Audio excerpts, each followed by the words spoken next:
So we're breaking up this panel into sort of two subsections, and the two ladies to my right are obviously the leading purveyors of this thing called addressability, which was nicely set up by Nick just a second ago, which is the ultimate expression of all this advanced television stuff that we talk about, right? We also talked yesterday that it's still only 1% of the overall stuff. But I wanted to start with you guys because you guys have been literally at the front lines actually making addressable television advertising campaigns actually happen. And frankly, I don't think a lot of people in the room, aside from maybe their work with you in the real world, really even know like what you've done, right? So this might be a good opportunity to kind of scene set a bit and just kind of explain some of the things that you've done, like with some of the clients you've done, some of the categories you've done. Jamie, maybe you can kind of start and run with that, and then Tracey, from your vast experience, what you built over 10 years at Publicis, the same thing, and just to give the audience more of a sense of what you've actually achieved with clients, and then we'll sort of go from there, if that's okay? Great. That works.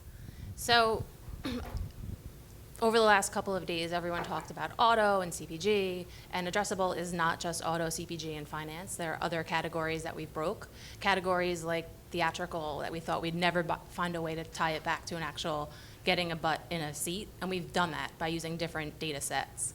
There's a reason why $80 billion is spent in television. That's because television works. And now with addressable television, we finally have the data to show clients what works and actually what doesn't work. So after a campaign, we're able to show a client what worked, what didn't work, how many cars were sold, and then optimize in future campaigns. So the value that's brought is not only when a campaign works, but it's also when a campaign doesn't work. So if I go back, 10 years ago when I worked on a QSR, and it was 95% television, and when I asked if I could do a little bit more digital, I was told no, because the franchisees bought cheese and sauce based on the amount of GRPs that were in the marketplace. That data, it took them a long time to figure that out. That wasn't something that, in a year they were able to come up with the cheese and sauce needed based on how many GRPs are in the market. At the end of a campaign, if a campaign doesn't work, I know why the campaign didn't work. I know the point at which the frequency reaches a diminishing return.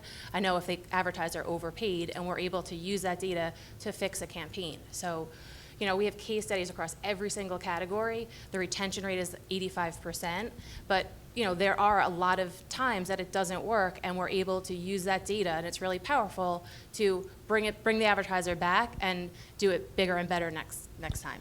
So cheese and sauce is a KPI. That's interesting. Cheese and sauce is a KPI. So write that down, everybody who's in the cell. Go ahead. No, so now, the first thing that we do with advertisers is we ask them, it's not even who do you want to target, it's what do you want to do? And once we understand what they want to do, then we can help them come up with the best data and the best target. So if an advertiser says that, if it's a cat litter brand and they want to increase sales, they can't do that there is no first-party data. They can't do that with first-party data. You have to use third-party data to try to conquest. And then we want to make sure on the back end of the campaign that we have a very clear conversation with the client and with the analytics groups to understand what success looks like and make sure that we're setting up the test design appropriately. All right, so before we go to Tracey, give me some sense of some examples, maybe some categories. You mentioned QSR. There are other categories and other things that either surprisingly went well or maybe even didn't go well. Yeah, we'll start with what didn't go well. Okay, please. Since everything's been so positive over the last year and a half, every day and a half, feels like a year and a half. One advertiser, it's an OTC brand. They have a ton of money. They have really low bases. They're spending a lot of money on television. And the question that they started with was, does TV work?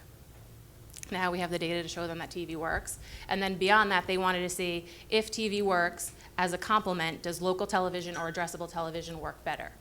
So the first thing that we did through a model is we looked at the return on ad spend for their national television. So every dollar the advertiser spent, they made back 61 cents. And then when we did the addressable and the local return on ad spend, both of those were under. One was every dollar you spent, it was 51 cents, and one was every dollar you spent, it was 45 cents. Addressable was a little bit better. But if addressable is just a little bit better and national is still more efficient, that advertiser has no business spending addressably. But we had the data on the back end to say, okay, you actually have had too much frequency. So you can either lower your national television or you can buy less addressable television. And went back to the MVPDs and said, if you want this advertiser back that has spent millions of dollars with you, here's where we need the CPM. But in that case, you were using the addressable advertising opportunity as more as a proxy on how to do more or less around the television buying function. Are there any other client scenarios where that was not, where it's about the television thing, but it was about some other thing, maybe some other KPI or marketing goal? So the first thing that we do when we work with a client is we also ask them, like, what data are you using? What data are you using digitally? And we try to tie it in. So the best thing to do is have unified data set across all channels, and then we could get some cross-channel attribution. So with one of our auto clients, we're able to actually measure OTT, digital, television, and device, targeted the same way, measured the same way, and show the cross-channel attribution of all of those campaigns and where the lifts are. So we really bring it all together. When we're talking about the pharmaceutical clients, we're literally, sending a message to someone that has diabetes and then looking if we see an increase in doctor visits, or do because it's a more qualified person, you get a more qualified lead, and then the diagnosis go up, and the repeat customers go up, and you can actually track back a return on ad spend. With the theatrical clients, we use mobile location data, we use credit card data, and show that we're able to get seats and butts. Butts and seats. Or take a seat with you and just sit wherever you'd like. So that's great. So that also, I think, exposes a bit of a wide range of maybe why clients become even interested in the idea of addressable advertising, right? So it sounds to me like half of your challenge is to discern what marketers generally are looking to achieve, and then figuring out if and when the addressable component of television can actually help aid and abet that, or not. Or if a client, like one of our largest retailers, has a ton of first-party data, a lot of people shop there, so they wanted to run all of their first-party data, and then we helped them find pockets where addressability made sense, so we could refine the segmentation in future campaigns. So Tracey, as we segue to your experiences, right, is the challenge more to convince marketers that this addressable advertising opportunity is valuable to them, and then try to translate that for? Is it a square peg round hole issue, right? So you know how impactful addressable advertising can be if and when it's done. The problem is that marketers aren't necessarily recognizing that it's A, available, and B, impactful in their world. I'm not having problems. Say again? I'm not having problems. Let's go back to the original question, because that was the one that I wanted to answer. Size the market, okay? That's his job. Make your own panel. Go ahead. Yeah. No, size the market. That was what you asked. Okay, so I want to make sure everybody knows, you're looking at essentially the two largest buyers of addressable television, in our respective and my old organization. Some larger than others. Yeah. So let's get to that. It's not a competition. And in fact, we are great allies. With 1% of the market, our job is to build this market. It's not to compete with each other. It's to grow the marketplace. So let's talk about how big the market is. So as I was updating my resume to launch Mattermore Media, I went through and calculated how many campaigns I've done over the last 3 years. So 250 campaigns addressable to the household. A lot of campaigns. So this is not a test and learn thing anymore. We are at 250 in the last 3 years, over $100 million we've spent in the market. Modi's probably about twice the size of what SMG was doing, because SMG really leaned in the Publicis family, and Zenith Optimedia will be catching up. And because of a lot of restructuring that's happening at Publicis, I think, that will only grow as we expand our SMG leadership into Zenith Optimedia to take a whole Publicis approach. So 250 campaigns, 50 advertisers, all with advanced analytics. I've used 29 different data providers to deliver those 250 campaigns. I see that addressable works for every single client. I have not had a failed campaign yet. Everything has been a learning experience. And if we could probably debate about does it work for everyone? So that's a key question that we get asked a lot. Does it work for everyone? And that has a lot to do with price. So it is a negotiation for it to work for a CPG. And somebody who sells bleach and their value, their lifetime or their annual value is maybe $5 for a consumer. I mean, they look at a whole different economic when they approach addressable television. And because we're only looking at 1% of the inventory and really 2 players that are really affecting price, you know, that's still an open conversation of will it work for everybody. Okay, I want to segue into the inventory issue because I want to hear your pain points and and what's available. But before I do that, I want to just ask, of all those campaigns that you've done, have you been able to discern sort of a coalescence around certain marketing expectations, right? Or are they completely all over the place, right? I mean, so Jamie described a couple of situations, right? One was a proxy on television, right? More or less, whatever, or effective or not. Or a KPI, which is more marketing oriented, like we need to see a lift in buttage and seatage for movies, right? Are they kind of sort of centering around certain activities? Are you hearing repeat sort of like interests in addressable, or is it completely all over the place? Well, I think, you know, it was a very easy thing to raise to the bottom of the funnel and start to look at conversion, right? So I haven't seen an advertiser who doesn't want to understand, did they make the sale, right? So I think that's a common theme. But what is interesting to me is that as we race to the bottom, we forgot about the other layers. And over the last year, I had spent a bunch of time trying to get clients to get maybe up to intent. And one of the things that we did was we combined geolocation aware data to the addressable data at the single source. And so we were able to show, you know, we showed you a car ad and you went to the dealer. So you went to the dealer, so now we know you went to the dealer and you bought the car. So like you've got 2 layers of the funnel. And one of the things that we're interested in exploring with operators is to look at, because an operator sees all impressions going across their footprint. Whether I bought that impression from a national supplier like ESPN, or I bought that impression from DirecTV or Dish, let's say. I think addressable, it would be interesting to say, I'm going to watch this home and see if they saw the NyQuil ad twice, right? So now I'm going to send them an addressable spot to up my frequency. So again, we're starting to move up the ladder. I think for people who think addressable is only for a certain category, they haven't really opened their imagination to what addressable can do, and then thought about price and putting pressure on price for categories that it might not work for today.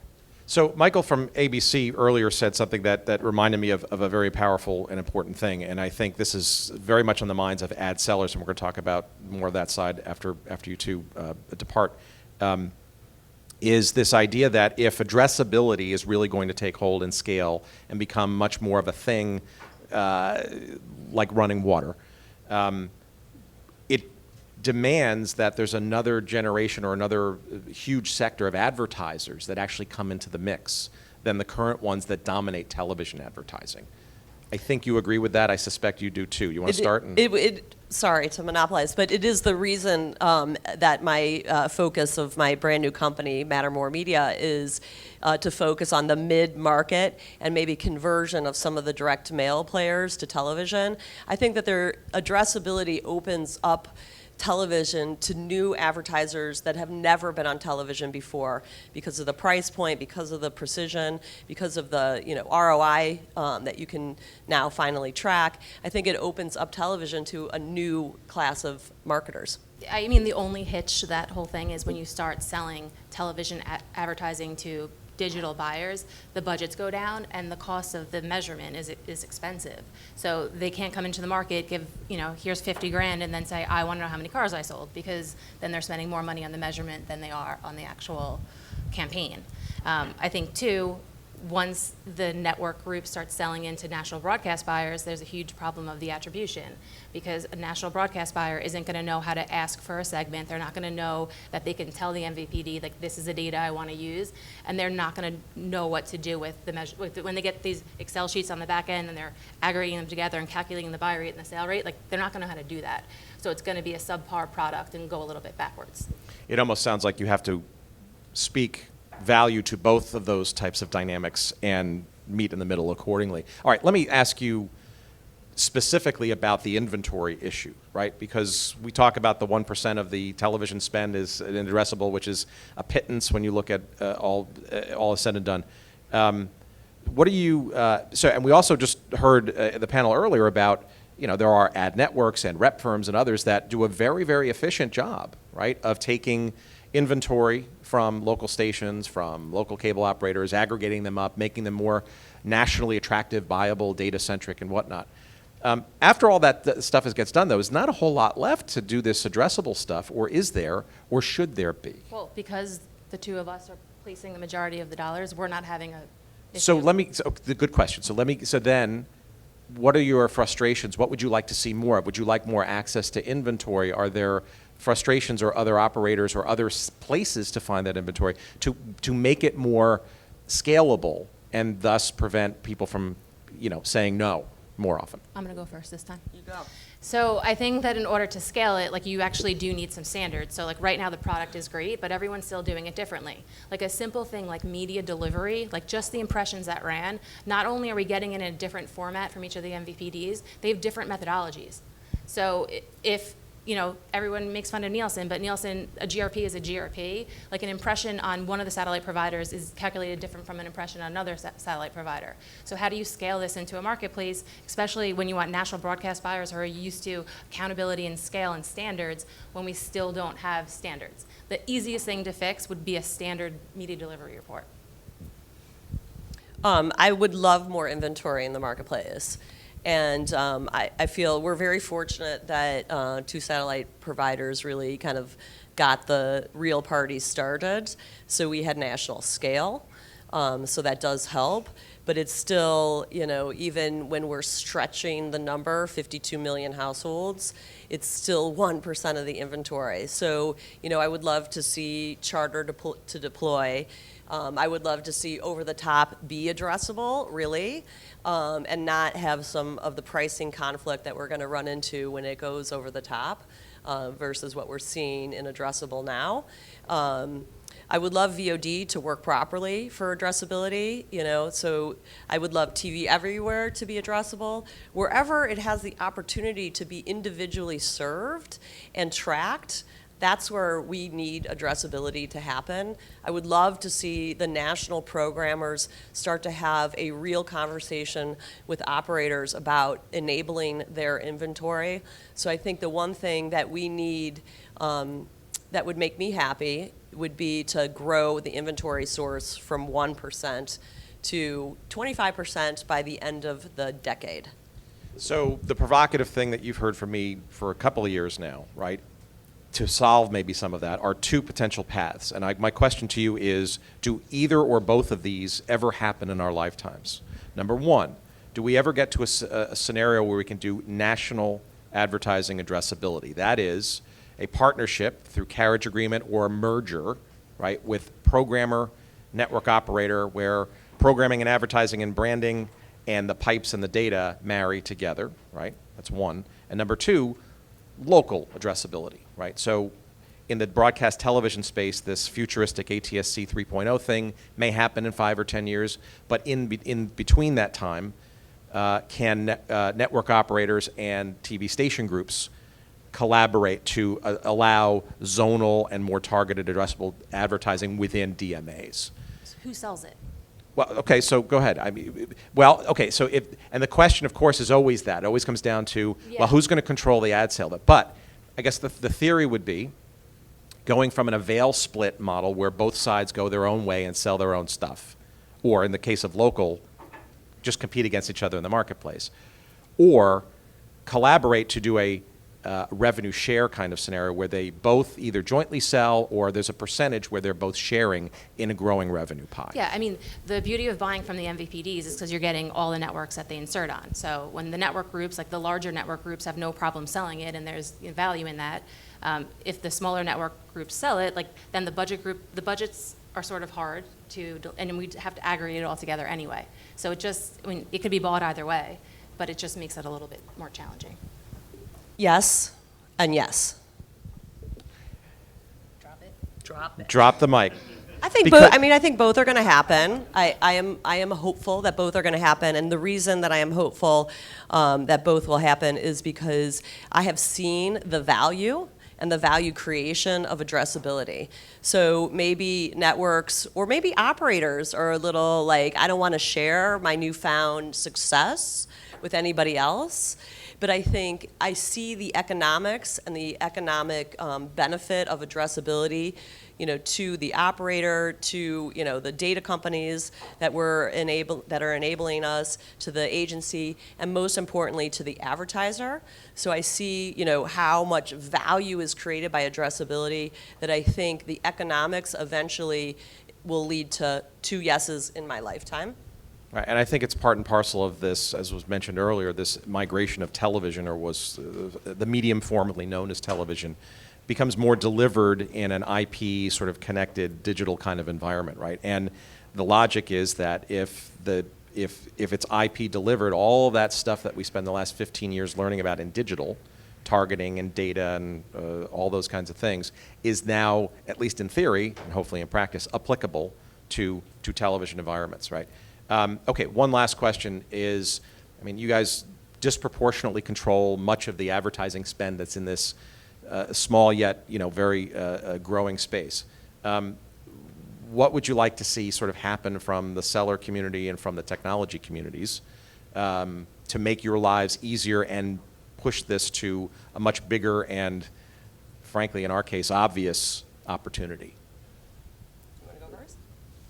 I mean, like I said before, I think that before we scale this out and technology saves the world, we need to focus on the pieces that we can automate now and the pieces that we can streamline much faster. Like, there's no reason why we get reports back in all these different formats and we spend all this time putting it together. And if we could fix like the little things, then we could move forward faster.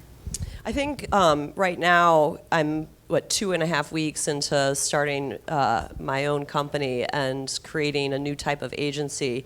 So what I'm looking for from the sellers and the tech providers are introductions to clients that we think would be, home run hits for addressability, so that I can help this industry bring brand new dollars to television. So that's what I'm trying to do. So right now, that's what I'm looking for, just to be completely practical.